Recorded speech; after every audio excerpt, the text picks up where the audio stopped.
Hello and welcome to the University of Chicago Medicine at the Forefront Live. Now we're heading into fall, and that means flu season is right around the corner.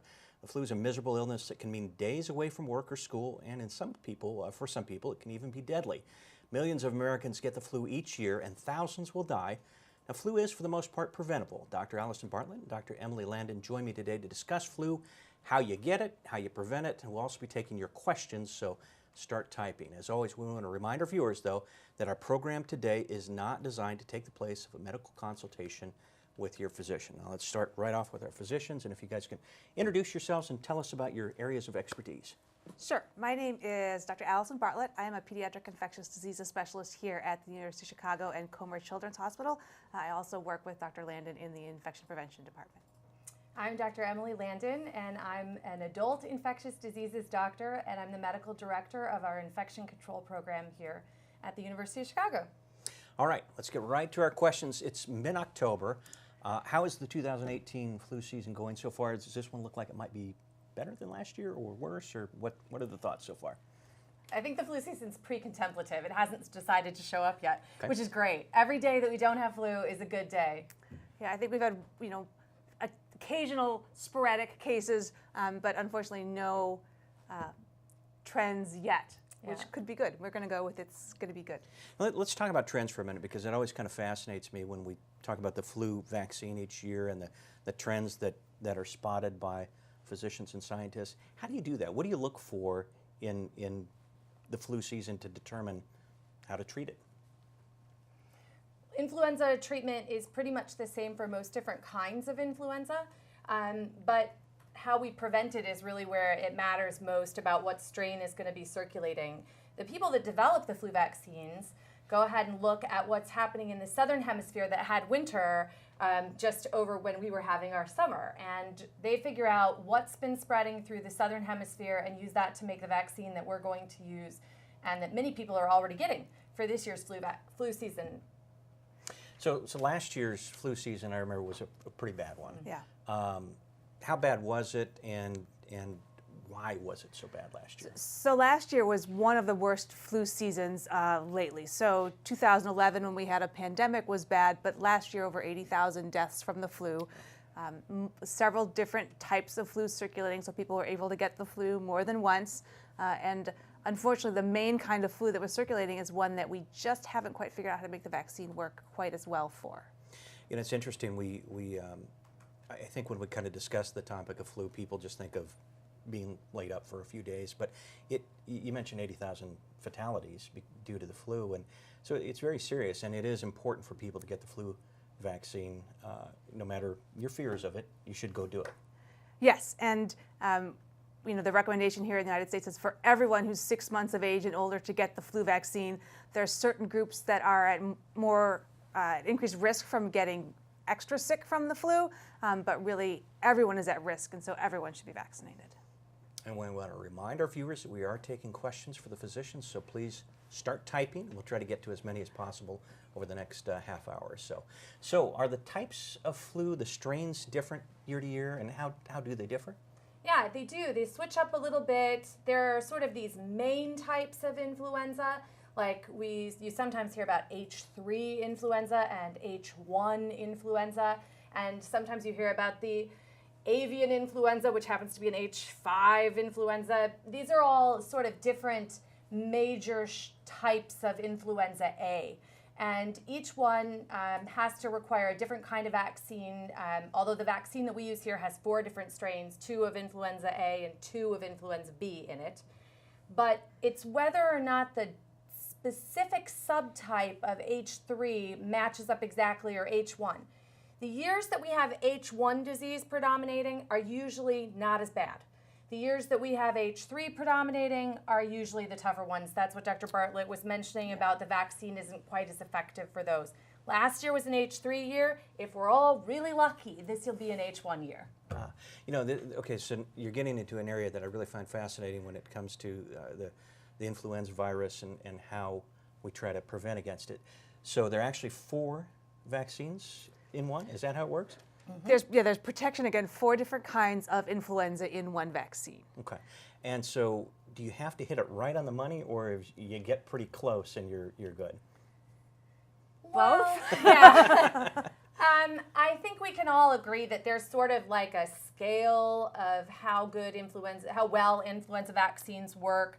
And sometimes they work better, sometimes they don't work as well. Certainly we know that people who get a flu vaccine, even if it doesn't match exactly, tend to get less sick with influenza than people who didn't get the flu vaccine and got influenza.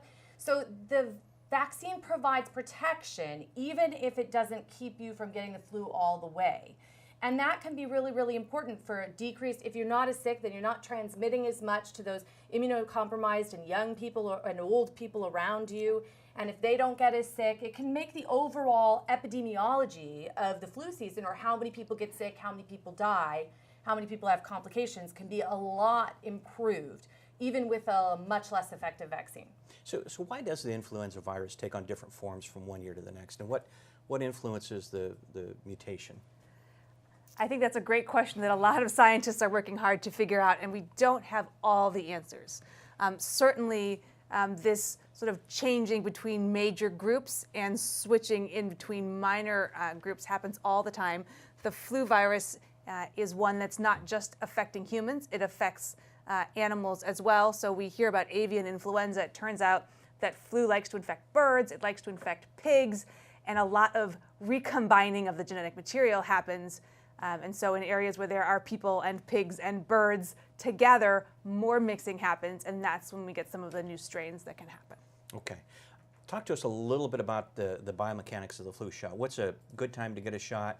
Can you get one too early? That's another question and a concern that I've heard from several people, because I think we're starting to line up to get our flu shots. I haven't had mine yet. I will get that very soon.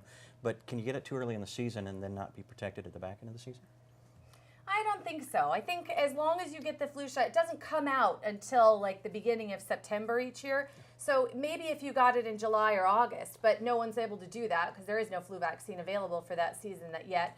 So I think, if you get it when it comes out, that's a good time to get it. Whenever you're seeing your doctor, whenever you're walking by a Walgreens or a CVS or wherever it is that you are, and you think, flu shot, they used to have a sign outside, get it then. Whenever you have a few minutes to spare, just get it in. Even if it's later in the season, it can still protect you from some of the influenza that's around. It takes about 2 weeks for the flu shot to become completely effective. And so the right time is 2 weeks before flu gets really bad.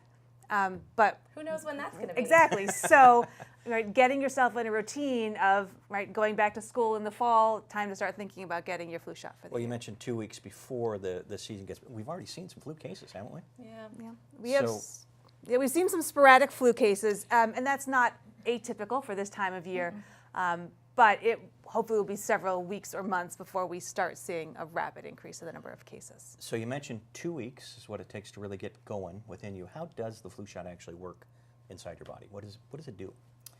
Well, the flu shot works the same way any vaccine does. It takes particles of influenza that have been killed. Mainly it uses the outside of the influenza virus, the capsule, which is the part that your immune system recognizes, and it puts some of those into your body in advance of the flu, so that your immune system can be like, ooh, hey, flu, and then it's like has this system where your B cells start to make extra antibodies for the flu because it's now seen some influenza. It's basically like an early notification system. It says, immune system, watch out for this kind of flu, it's coming, and be ready for it. And that's sort of the cartoon version of what happens when you get a flu shot. There's nothing unnatural about the flu vaccine or about any vaccine. In fact, it's really just, it's a lot like what people say is homeopathy. You're giving people just a little bit of the infection in order for their immune systems to respond to it. It's not, in the case of influenza, we don't use, the shot doesn't have any live virus in it that can replicate. It's actually just pieces of the killed virus. So you definitely can't get the flu from the flu shot, not unless you believe in things coming to life on their own. When I talk to my kids about it, who are complaining that they have a sore arm after they get their shot, or feeling a little bit achy and tired and sore the next day, that is exactly what's supposed to happen. That means your immune system is recognizing that, it's getting ready, so that if and when you're exposed to the virus itself, you're ready to go and you can fight it off and you don't get sick at that time. So and you've answered this question, but I want to hammer this home a little bit more. You can't get sick from the flu shot. And the people who say, oh, I get the shot, it's always made me sick, they're not getting sick because of the shot. They're getting sick because they were getting sick. Yeah, this is also kind of the time of year when colds start to come back into play. You have this nice summer where you're outside all the time and in the water and you're playing around, and then you go back to school and everybody's stuffed into their little offices and start closing their windows, and they're into their classrooms, and all the kids are sharing germs, and then they bring home colds, and then we share them at work. And so it's the time of year when people get a lot of colds again, and that doesn't really have anything to do with the flu shot. But because we give the flu shot at the same time of year, people tend to put them together in their head. There have been a lot of studies done about the flu shot where they give the flu shot to a bunch of people, and to a bunch of other people they give them a saline shot. And it turns out that people with the flu shot are more likely to have a sore arm than the saline people. But other than that, they're not any more likely to get a cold than everybody else. So Ashley has a question for us. We have our first question from the At the Forefront Live on Facebook. Does vitamin D help protect you from the influenza virus? And should I take a vitamin D supplement to help stay safe? So vitamin D is something that I mostly associate with bone health, and a good thing to do for your bone health when you're not getting some natural sun exposure in the winter in this lovely tropical environment that we live in. There's subtropical. There's some folks like to think about getting more vitamin C in an attempt to help ward off infection and boost your immune system. I think the verdict is not in yet, but also drinking some extra orange juice is not a harmful thing. Yeah, I mean, one of the things to remember about vitamin D is that it's some vitamins you can take as much of them as you want. You can take as much vitamin C as you want, and not much is going to happen to you. Vitamin D is one of those ones where you can take too much of it. So you might want to get a doctor's advice if you're going to take vitamin D. But some people in this part of the world do need more vitamin D in order to support their immune system health in addition to their bone health. But most people don't. And so it's sort of an individual question for you to raise with your doctor. Okay, we have a follow-up question also from Ashley concerning herd immunity. Heard a lot about herd immunity when it comes to immunizations for things like measles. Does the same thing apply to flu, and does it really even work? That's a great question. And my new favorite term that I learned last week at a national conference for herd immunity is community protection. Yeah. Makes us sound less like cattle. And so community protection is very important for diseases like measles, but as well as for influenza. So measles in particular is very contagious. And so it takes a very high level of immunity in the community to help prevent the spread. Influenza is less so, but especially with the incomplete effects of the vaccination itself, the more people that are more protected and less contagious at any given time really does help protect those of us who, because of their immune system or other reasons, are unable to get the vaccine. Another Facebook question, why do some people get a nasal spray vaccine rather than the shot? What does that do? And did we even do the nasal spray last year? So last year we did not. There's a big controversy. So there was initial evidence that giving this nasal spray, which, as Dr. Landon mentions, is a little bit different than the shot. This is actually what we call a live attenuated, so a weakened form of the virus. That we were hoping that was a more biologically similar way to deliver a vaccine. Yeah. Turns out that some of the strains that were in the vaccine the past few years did not add any benefits at all. There was no immunity conferred. And so last year, the decision was made in the United States to not offer that product. It was different in Europe, and it's back on the market this year. And I think all we can say is that the jury is out. We are hopeful, right? It's a much easier sell to get an intranasal vaccine than to convince especially kids to get a shot. I got a second call from my husband with my kids. Are you sure we have to? Yes, I'm sure. This year, my son said the same thing. You have to get the shot. I'm hopeful, though, with sort of the scientific improvements and continued follow-up, it will be a reliable product again. But unfortunately, this year, we just don't know how well the nasal one is going to work. Just remember, there are some people, because it includes live, what we call attenuated influenza. In other words, influenza that doesn't make normal people sick, doesn't mean that everyone can get it. So really young kids, people with asthma, very old people, and people that have a lower immune system for whatever reason. Some of you take medication that make your immune system lower. Some of you have other conditions that make your immune system lower. You shouldn't get the intranasal vaccine for that reason. But it's okay if someone else in your house gets it, because they're not likely to spread it around. And we know that for sure from some good studies. Absolutely. Interesting. So Mike has a question. Can you be a carrier of the flu and not feel sick? And could you pass the flu on to someone who is not immunized? Turns out, yeah, you can. In fact, some people do get the flu and don't get very sick. And we don't know very much about why that happens. We think some of it may be because people get vaccinated and they don't really realize that they have full-on influenza.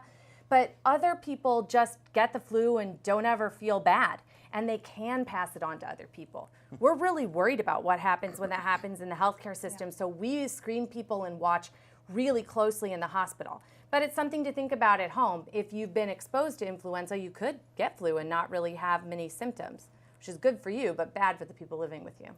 Courtney has a question for us. Is the high-dose flu vaccine really more effective in seniors? I would say that I'll take this since I take care of adults. Allison gets a pass. I think that there is some evidence that older adults get a little bit better immune response from getting that senior or double dose, high dose flu shot. That doesn't necessarily mean that they have less cases of influenza, and it's not clear whether they have fewer symptoms of flu if they do get sick than people who got a regular dose flu vaccine. So honestly, the best flu vaccine is the one you get, not the one you didn't. So if your doctor has the high-dose flu vaccine and you qualify for it, then by all means get the high-dose flu vaccine. But if you walk in to get a flu vaccine and all they have is the regular dose flu vaccine, then get the regular dose flu vaccine. We just want to get some vaccine into everyone. And I think that building on that as the child advocate here, right, from a community protection standpoint, many elderly adults are going to be exposed to influenza through their grandchildren or other kids around. So the more that we can vaccinate everyone around the more vulnerable elderly, the better. So the next question, how long does the immunization last? Are we talking 6 months, 4 months, 8 months? There's probably hard to put an exact date on it, but... You know, it really is, because the flu season is time limited, and so we don't really have a lot of experience with someone who's been, gets the flu in June, having been vaccinated the previous August. But certainly the fact that we have to get repeat vaccinations every year, we do that because we know that the immunity is not as durable as we would like it to be. And the flu changes. So the flu you got vaccinated to before may not be around so much after a year or so. So there's a lot of reasons why flu vaccines are pretty challenging. Now let's talk a little bit about folks who might actually have the flu. First of all, we're sorry. Secondly, so what do you do? What's the best course of action if you or your child has the flu? Let's talk with Pete. Let's talk about Pete first. Sure. So when someone comes down with influenza, right, it's first you have to figure out, is this the flu? Is this just a cold? Okay. So things that make us think more strongly about influenza is certainly if it's flu season. But having the sudden onset of a high fever, kids may not be able to describe as much that they are achy all over. A lot of times that there's some vomiting and diarrhea symptoms associated with it. Cough is another common symptom that happens with the influenza. So a couple things. There's medication that you can take early on in the course of flu that we think shortens the duration of illness, so it's worth reaching out to your healthcare provider if that's the case. Much of the other things that we do are really what we call supportive, making sure that you're well hydrated, making sure that you're comfortable from a fever standpoint. In kids, we keep an eye, and adults as well, for secondary infections. So once you've had an infection with a virus, we know you're at risk of getting a bacterial infection as a follow-up. For kids, it turns out it's mostly ear infections, but can be pneumonia as well. In adults, it's mostly pneumonia. And it's very important to stay hydrated as well. Yeah, fever really takes it out of you. You lose a lot. It's like running a marathon. Your body's like sort of working just as hard as you would if you were exercising vigorously. And you need to stay hydrated, you need to rest, you need to take care of yourself, and that's a lot for some people. Yep. And that needs to be done at home. Yes. Not at work, not at school. Not at the grocery store or the library, no. It's hard, and no one likes missing school or missing work, but really for the safety of all of your colleagues and the health of your classmates, it's the right thing to do. So back to the high-dose flu vaccine. Kathy wrote to us with a question, and asks, do the higher dose of flu shots cover more strains, or the higher dose vaccines? No, the higher dose, the double dose, the senior flu shot, the high dose, it has a lot of names in the media. It really just covers the same strains, but it gives you a larger dose of flu particles in each injection. It doesn't have additional protection for additional virus subtypes. Another question from a viewer, Skip asks, I got a flu shot last year, then ended up getting the flu in mid-April. The ED physician who diagnosed me said it was likely a mutation that occurred late in the season. Does that make sense? Well, last year's flu was not as responsive to the vaccine as we wanted it to be, so it could have been, but it also could have just been the flu virus. But yeah, flu shifts enough over the course of a season even that we see slightly different viruses at the end than from the beginning. Okay, now you've piqued my interest because I've never heard that one before. So we actually see a shifting... Well, we don't see a change in the strain, but it's like sort of very subtle changes in influenza's always doing this really subtle changing thing. It's really tricky. I figured once you had the strain nailed down, that was it for the season. No. Wow, okay. I wish. That makes it a little more challenging then, doesn't it? It is, and of course the time when you're trying to nail down the strain from a vaccine perspective, it's 6 months in advance of when the virus actually appears. You should have protection against these subtle changes in influenza just from having the right kind of strain in your flu vaccine, because it's not that different. But over time, those differences build up to create a majorly different flu virus. Next question. Aside from a vaccine, what are some of the ways people can minimize their exposure to the flu virus? And are there over-the-counter remedies that will maybe stop, or we already talked about lessening the impact of the flu? This is where I wish we had some cool, fancy technology to share with everyone. But really, minimizing exposure is taking care of yourself from washing your hands, covering your mouth when you cough, disposing of tissues when you use them, staying home from work when you're sick, when there are sick people at your work, encouraging them to go away, and sadly, nothing rocket science. A lot of these things rely on other people to do those things when they're sick, but what you can do is clean your hands. Clean your hands, clean your hands, clean your hands. That's how stuff gets from surfaces and from around you into your mouth, nose, and eyes, which is how you pick up the flu virus. And so the rules at my house are you clean your hands when you come inside from outside or when you switch buildings, and you clean your hands before you eat, and you clean your hands if you've been doing something dirty, because you're supposed to do that, like if your hands are dirty, like paint, for example. That's for the furniture. But the other thing I think people can do is when you see other people that are sick around you, especially those that are coughing, keeping some distance between you and them makes a difference. Coughs and sneezes only travel so far, about 6 feet. Sneezes travel further than coughs. But if you step back even from someone a few feet, you can reduce your exposure significantly. And so I'm not suggesting that imposed social isolation is a great thing for society, but the person that's coughing on the train, don't sit by them. Move down, go to another car, step away. Even just leaning back is better than nothing. So entry points on your body where you have mucous membranes, your eyes, like you mentioned, mouth, nose, so if you touch your face, you're going to have a much higher likelihood of getting this, or if you have somebody coughing. It is, right? And it's one of those behaviors that you don't know that you're doing. Yeah. And I think to Dr. Landon's point about being around someone who coughs, you think about it, right? They have coughed also germs onto all their potentially shared surfaces. And so you touch them, you can pick up the germs. And so your first line of defense to protect yourself, again, is washing or sanitizing your hands as frequently as you can, because you don't know whether what you're touching is contagious or not, and then you're just instinctively touching your face more than you think about. And when it gets colder, think about your gloves. We put those gloves on and we wear them everywhere, and we're touching our face, and your nose runs when it's cold, and you're rubbing your nose, and then you're just taking them off and throwing them on. Your hands are not clean when you take those gloves off. You need to clean your hands. And you can throw them in the wash in many cases, although I don't know that many people who do that. I strongly recommend it. That's an excellent point. I'd never thought about it. I wear gloves all the time during the winter, and I have never thought about that. See? Makes perfect sense. Another question from a viewer. Can you get the flu shot if you're allergic to eggs? So that used to be a big concern, and we've had a lot of experience over the past 5 or 10 years that are incredibly reassuring. So now we don't even need to be asking about whether someone has an egg allergy or not. Even the vaccines that are made in eggs do not cause problems even with people who've had anaphylaxis or very bad allergic reactions to the eggs. We do recommend that they're given by a healthcare provider, but short of that. And if you're really still very concerned, you can get the flu vaccine that's not made in eggs. They now make one that doesn't have any egg in it at all. But we know it's safe to get either one.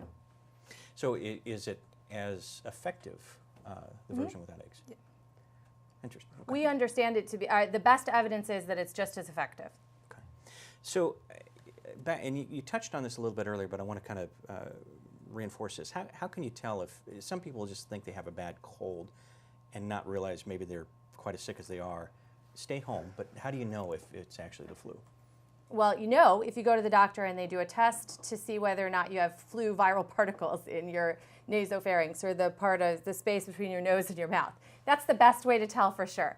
But if you don't, without that, again, it's this, the typical flu case is this, as Dr. Bartlett said, quick onset of fever, really bad chills, and this aching that just feels like you've been running a marathon and you didn't even get out of your bed. With this kind of hacking cough that comes in that just feels like your chest is just absolutely sore. Yeah, that's what people describe, and that's what we see when we see people with the flu. But there are plenty of people that have influenza that don't have all those symptoms, only have 1 or 2, or have different symptoms, or really bring up a really productive cough. Any of those things can be true, so you can't ever be sure you don't have the flu. I think that's where sort of the respiratory etiquette and just protecting those around you when you have any respiratory virus is really important. I think, we worry about the flu and the potential severity, but the good news is if you are one of the people who gets one of these much more mild cases of flu and don't have the high fever and don't have the bad cough, I think your risk of progressing to anything more serious is much lower. Yes. Let's talk about hand sanitizers for just a minute. We've got yeah. a question that came in concerning that, and I've got the bottle of hand sanitizer on my desk, which I probably use a little bit too much, but no, you don't. You don't. Okay, it's so impossible. that's the question then. Does it? Some people have said that will actually cause mutations of the. No, they're thinking, so there used to be hand sanitizers made that had an antibiotic in them called triclosan. That's no longer allowed in the United States. Oh. That's not recommended in soap or anything. Antibiotics and antiviral medications should only be used in patients that have confirmed influenza or infection, as the case may be, and they should be used by a doctor that can use the right one to treat the right thing. So these hand sanitizers are mostly just alcohol and some emollients to help keep your hands soft. And alcohol works differently than medications because it doesn't have to disrupt the way the virus lives or the bacteria lives. It actually just dries it out to the degree that it can't survive anymore. And it's very difficult for them to become resistant to drying. And so that's why we can still, after many, many years, use alcohol to clean your skin before you have your blood drawn in the hospital. And we don't worry about that causing any sort of mutation over time. And the same thing's true of those alcohol-based hand sanitizers that you buy at the grocery store. Well, the Purell company is going to be happy to hear that because Yeah. I go through bottles of that stuff pretty quickly and others. One final question from a viewer. We're about out of time. Kathy is asking again, should I wear a mask and gloves? And she works in a salon, so she has a lot of contact with the public and is obviously worried about the flu. Good idea, bad idea? What do you think? I don't know that there's any benefit to gloves. Right? I think that good hand washing or hand sanitizer will be sufficient. I think, if you can't trust those who you are encountering, wearing a mask during the height of flu season is not unreasonable. Yeah, especially if you have a low immune system, wearing a mask is probably better protection. The problem with gloves, they might keep your hands clean, but they don't keep you from touching your face. And we see people touch their face all the time with their gloves on. And so unless it's going to stop you somehow from, maybe you need one of those like collars they put on dogs, so you can't touch your face anymore. That might work. I don't know. You might not be able to see what you're doing. As someone who works in the salon, may not be ideal. But Well, you know, Or when I'm you're driving working. to and from work, that correct. could be a I problem recommend as well. So clear path of vision for driving. probably shouldn't do that. But Clean no, it's your hands. interesting. The mask, not a bad idea then, potentially. All right, you guys did a fantastic job. That was very informative. I Good, learned I'm glad. several new things today, so that's good. That's all the time we have today.